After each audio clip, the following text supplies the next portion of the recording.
My world was built on order, a quiet fortress of straight lines and predictable schedules. I was a graphic designer, a man who found comfort in the rigid grid of a layout, in the precise alignment of text and image. My apartment was a testament to this philosophy. Books were arranged by color and size. Coffee cups nested perfectly in the cupboard, and the hum of my computer was the only companion I required. It was a life curated to minimize friction, to avoid the messy, unpredictable chaos of other people. Loneliness was the price of this peace, a low, persistent ache I had learned to classify as a feature, not a bug. It was the cost of control. Then, Julian became a feature in that world. He was a client, an architect with chronic tension in his shoulders and lower back from years spent hunched over drafting tables. His name appeared on my calendar every Tuesday at 7 post-meridium, a recurring appointment that became the one disruption I not only tolerated but secretly craved. He was the chaotic variable my carefully constructed life could not account for. He was built like the buildings he designed, solid, broad, and seemingly immovable. Tall enough that he had to duck slightly to get through my doorway, with shoulders that strained the fabric of his jackets. His hands were large, with calloused pads on his fingertips, hands that could shape steel and glass into something beautiful, yet they were surprisingly gentle when he handed me his payment card. His voice was the first thing that truly unsettled my foundations. It was a low, calm rumble, a sound like distant thunder that vibrated through the floorboards of my small studio. It was a voice that promised stability, a stark contrast to the anxious hum that perpetually lived inside my own chest.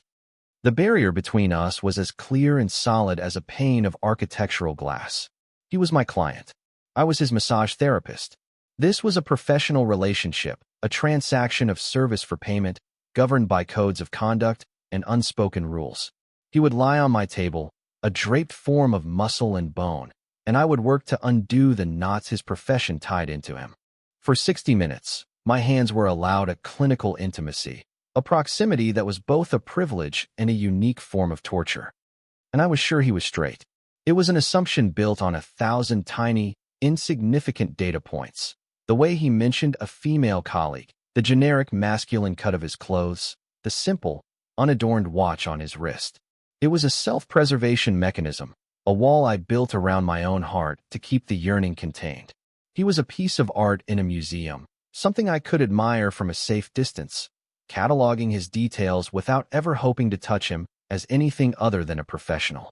He was unattainable, and that fact was woven into the very fabric of our interactions, a silent, unbreachable contract. My internal world, however, did not abide by contracts. During our sessions, my mind became a library of him. I memorized the map of freckles across his shoulders, the precise way a muscle in his back would twitch and release under pressure. I learned the scent of his soap, a clean, sharp smell of sandalwood and something faintly like rain-soaked earth. It clung to his skin and lingered in the air of my studio long after he was gone, a phantom presence that both soothed and tormented me. I knew the sound of his breathing, the way it would deepen as he relaxed, a soft, rhythmic tide that I would subconsciously match with my own. When he would sigh, a low rumble of release, my own shoulders would drop in sympathetic relief. I learned to read the tension in his body like a language. A tight jaw meant a stressful week of deadlines. Knots along his spine spoke of sleepless nights. My hands knew him in a way my heart was forbidden to.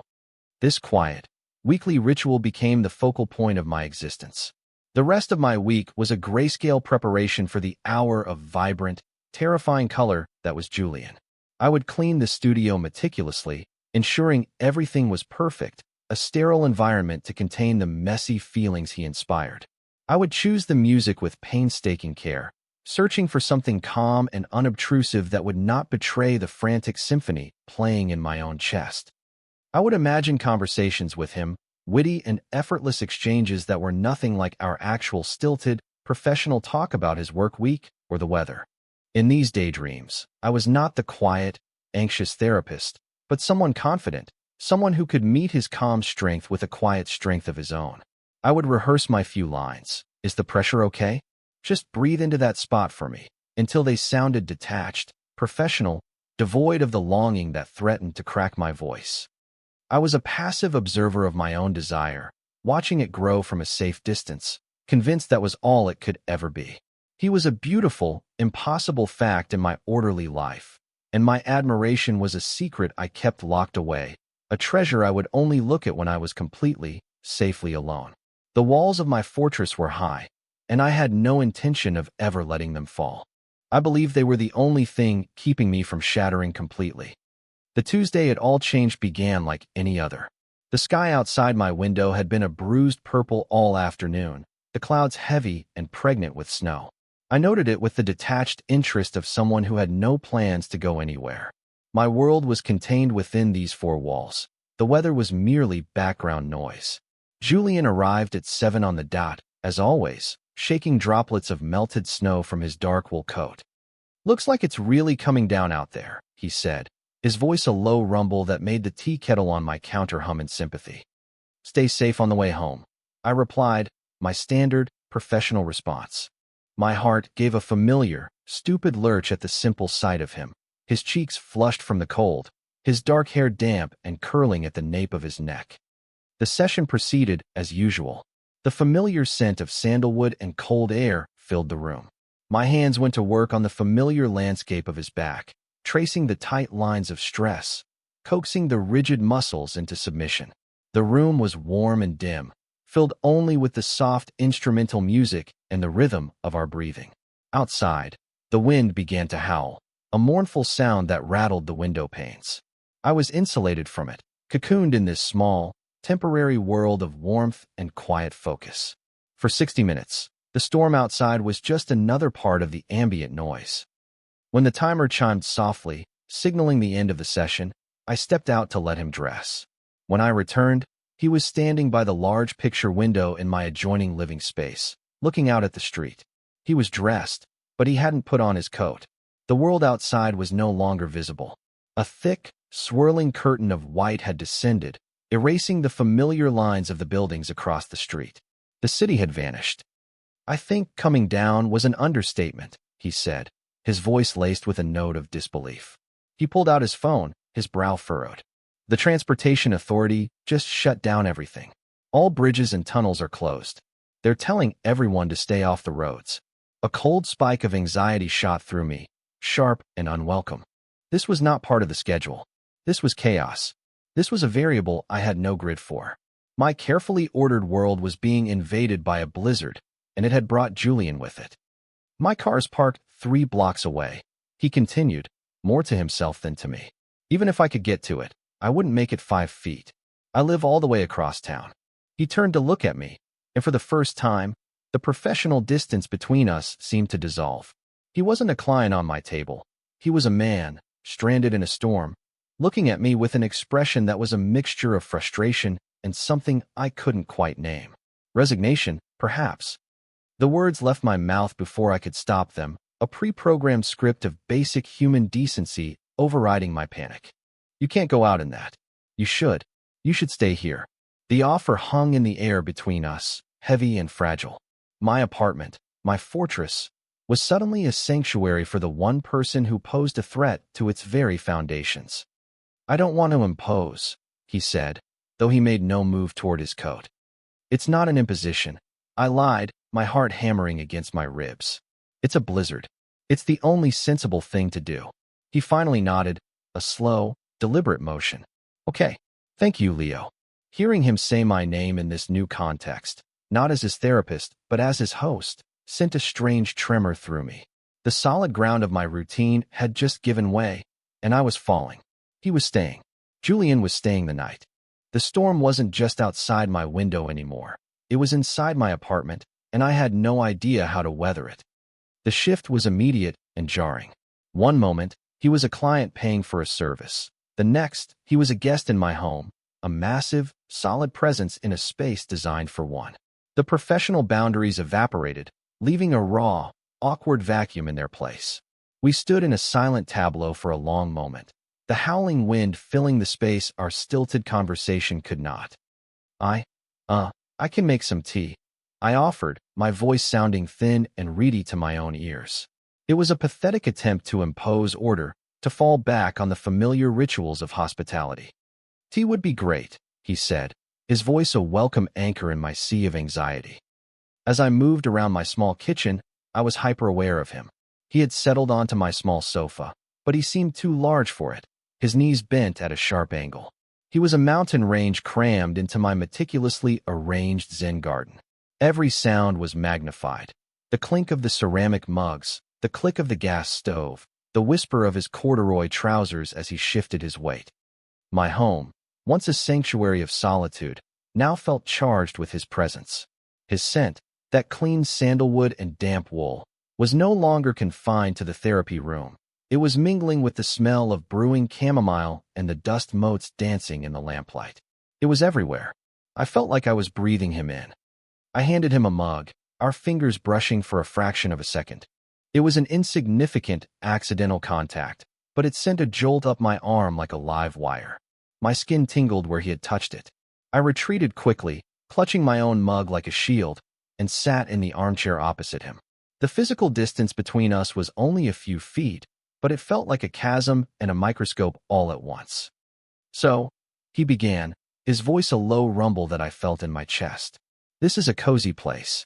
It's small, I said, my gaze darting around the room, suddenly seeing it through his eyes. My neat stacks of books, my minimalist art prints, my single, perfectly cared-for fiddle-leaf figure.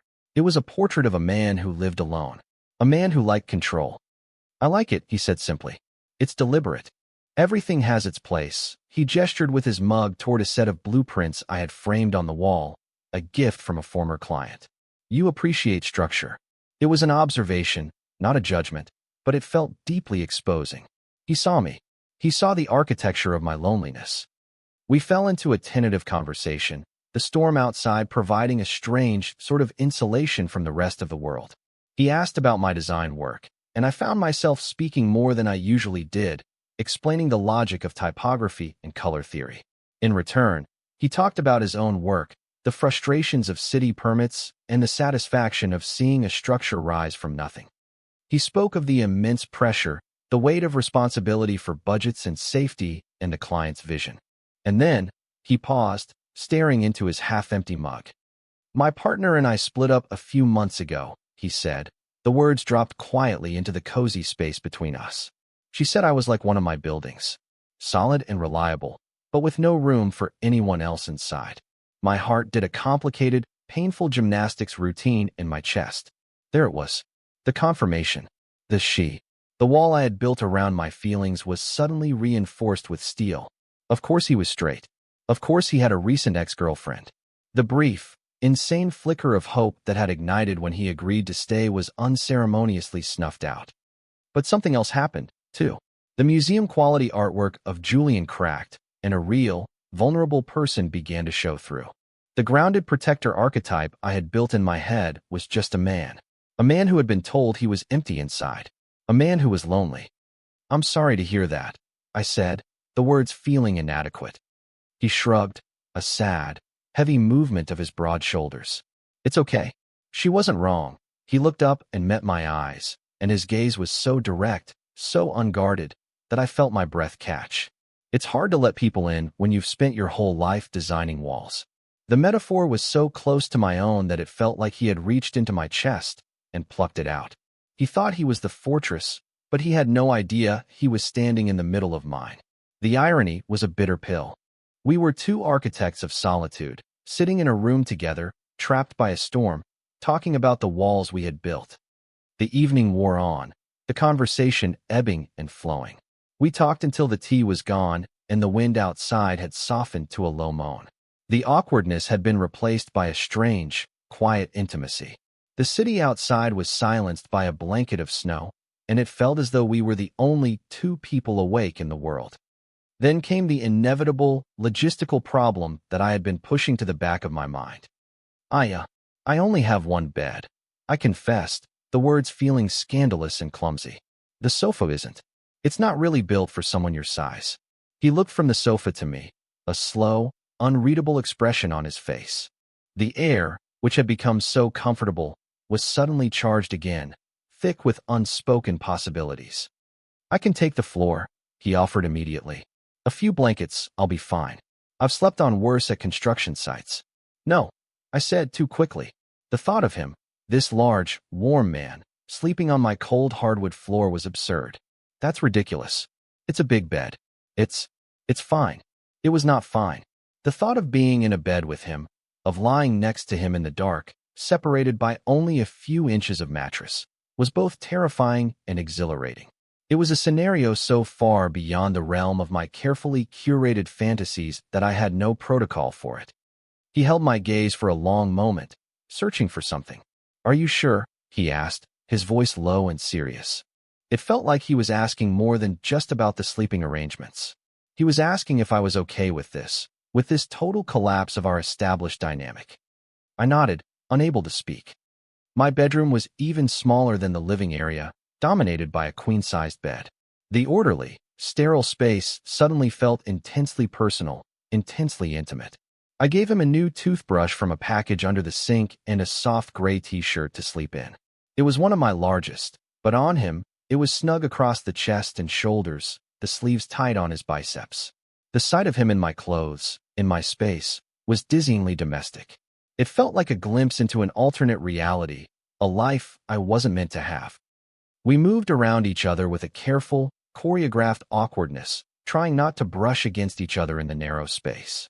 I got into bed first, pressing myself against the far edge, my back to the center, creating as much space as I possibly could. I stared at the wall, my body rigid, listening to the soft sounds of him moving behind me. The mattress dipped as he got in. His weight, his presence, was a tangible force. The air changed, becoming warmer, thicker, scented with his soap and the clean cotton of my t-shirt. I could feel the heat radiating from his body across the small gulf of sheets between us. It was a living, breathing warmth that my cold, empty side of the bed craved. "Leo," his voice came from the darkness, a low rumble that vibrated through the mattress. "Yeah," I answered, my own voice a tight whisper. "Thanks again for this. You really didn't have to." "It's fine," I said, the words feeling hollow and useless. We lay there in silence for what felt like an eternity.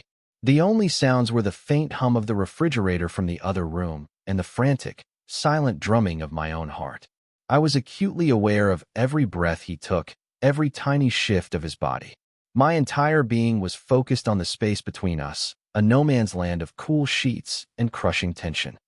I tried to force myself to relax, to breathe normally, but my body was a coiled spring. This was too much. Too close. The man who was the centerpiece of my secret, internal world was now lying beside me, a warm, breathing reality that threatened to shatter my composure.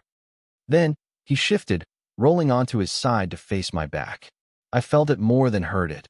A change in the distribution of weight, a subtle movement of the air. The heat from his body was closer now, a tangible pressure against my back, without even touching. My skin prickled with 1,000 tiny electrical charges. And then, he touched me. It wasn't an accident. It was a slow, deliberate act. The tips of his fingers brushed against my shoulder blade, a feather-light touch through the thin fabric of my shirt. It was a question, an invitation. My breath hitched in my throat.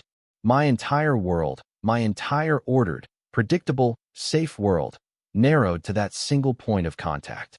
Every rational thought fled my mind, replaced by a roaring, overwhelming wave of pure feeling.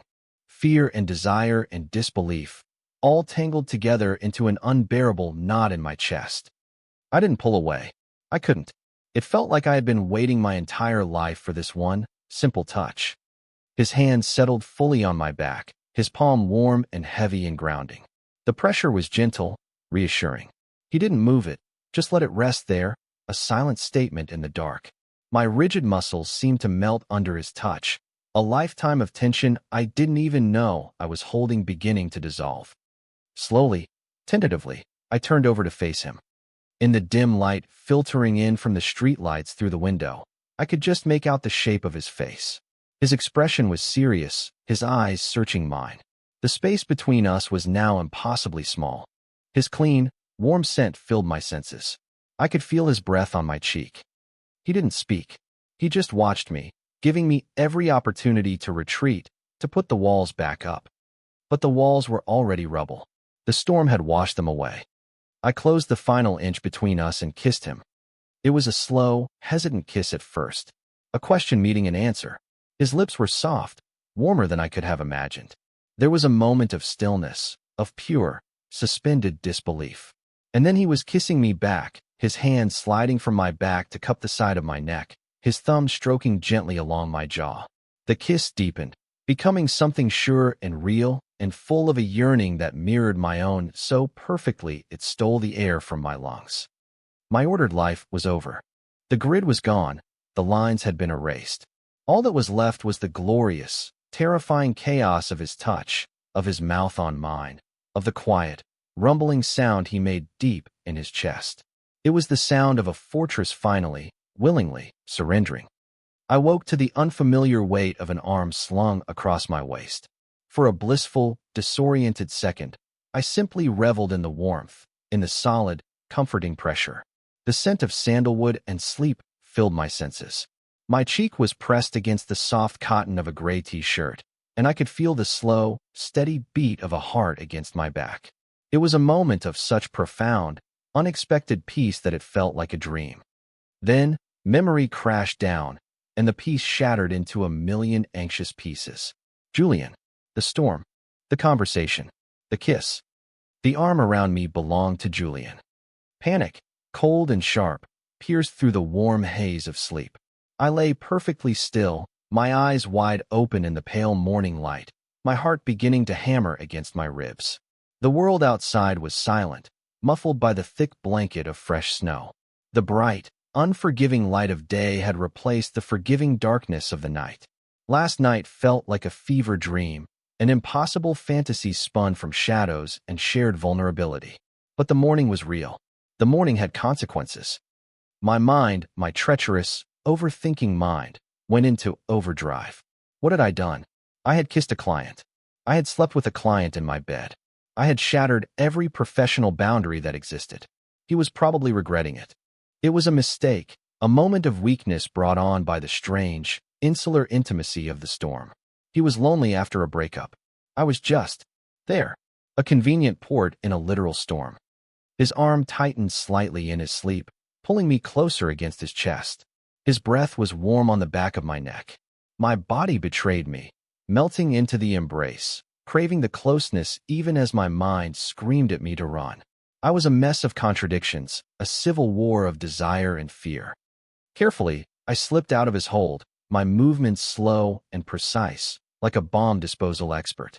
He murmured something in his sleep and rolled onto his back, but he didn't wake.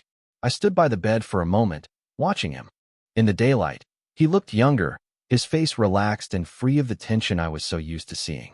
He looked peaceful. The sight of him in my bed, in my t-shirt, was a beautiful, agonizing torture. I escaped to the kitchen and put on coffee, my hands trembling slightly.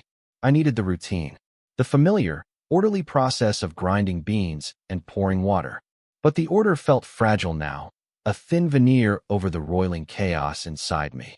Julian's wool coat was still slung over my armchair. His boots were still by the door. These were foreign objects in my pristine landscape, evidence of the night's disruption. I heard him stir, the sound of the bedsheets rustling. My back went rigid. I braced myself, preparing for the inevitable awkwardness, the polite but firm retreat. He appeared in the doorway of the kitchen a few moments later, rubbing the sleep from his eyes. He was wearing my t-shirt and his own trousers, his hair a mess. He looked rumpled and handsome and utterly out of place. "Morning," he said, his voice thick with sleep. It was a low, gravelly sound that did complicated things to my insides. "Morning," I squeaked back, my voice an octave too high. I busied myself with the coffee cups, unable to meet his eyes. "Coffee's almost ready." The easy intimacy of the previous night had completely evaporated. The air between us was thick with a new kind of tension, a brittle, awkward silence. The space that had felt so cozy and safe last night now felt small and confining. We were two strangers who had shared a bed, and neither of us knew the rules for what came next. He took the mug I offered him, his fingers brushing mine. This time, instead of a spark, I felt a jolt of pure panic. I pulled my hand back as if I'd been burned. He noticed. I saw a flicker of something in his eyes, confusion, hurt, before he looked away, taking a sip of his coffee. He seemed to be acting completely normal, which, in the twisted logic of my anxiety, was the worst possible sign. He was being polite. He was pretending last night didn't happen because he wanted to erase it. He was being distant, and every inch of that distance felt like a confirmation of my deepest fears. He regretted it. I had misread everything. I had ruined the one good, albeit painful, thing in my life. I wouldn't just lose the fantasy of him. I would lose the reality of him, too. He would never book another appointment. Our quiet, professional rhythm was gone forever, replaced by this gaping, awkward wound. He walked over to the window, looking out at the transformed city. The snow had stopped, and the sun was glinting off a world of pristine, undisturbed white. It was beautiful, but it felt cold and alien. "Looks like the plows are starting to come through," he observed, his tone neutral, observational. He was talking about the weather. He was creating distance. "Yeah," I said, my voice barely a whisper. My coffee tasted like ash in my mouth. He finished his coffee in a few quick gulps and placed the mug in the sink. "Well, I should probably try to dig my car out and get going. Let you get your space back." There it was. The escape plan. Let you get your space back. It was a polite way of saying, I need to get out of here. The emotional chasm between us felt wider and more impassable than the snowdrifts outside. I just nodded, my throat too tight to form words. I watched as he pulled on his sweater and his boots, each movement efficient and purposeful. He was rebuilding the wall between us with every action, brick by polite brick. I was just standing there, frozen, watching him seal me back into my fortress of solitude. A fortress that now felt like a prison. He grabbed his coat from the chair and walked to the door. This was it. He would say a polite, awkward thank you, and then he would walk out of my life forever. The ache in my chest was so intense, it was a physical pain. He put his hand on the doorknob, and then he stopped. His back was to me. He stood there for a long, silent moment, his shoulders tense. The silence stretched, thin and taut, ready to snap. Then, he let out a long, slow breath and turned around to face me. His expression wasn't polite or distant anymore. It was conflicted, serious, and deeply uncertain. "Leo," his voice was low, and it cut through the silence like a knife. "We need to talk about last night." My heart plummeted into my stomach. The moment I had been dreading was here. The rejection. The "let's just forget this happened" speech. I braced myself for the impact, steeling my expression into a mask of neutral understanding. I would make this easy for him. I would be the consummate professional, even now. "Okay," I managed to say, the single word feeling like a mountain I had to push past my lips. He took a step away from the door, closing the distance between us slightly. He ran a hand through his already messy hair, a gesture of profound anxiety that was so at odds with his usual calm demeanor that it took me by surprise. I shouldn't have," he started, and my heart fractured. "I mean, you were just being kind, letting me stay, and I completely crossed a line. You're my therapist. I put you in an impossible position, and I am so sorry." He wasn't rejecting me. He was apologizing. He was taking the blame. He thought he was the one who had misread the situation. My mind reeled, trying to process this new information. "You didn't," I heard myself say, the words quiet but firm. "You didn't cross a line.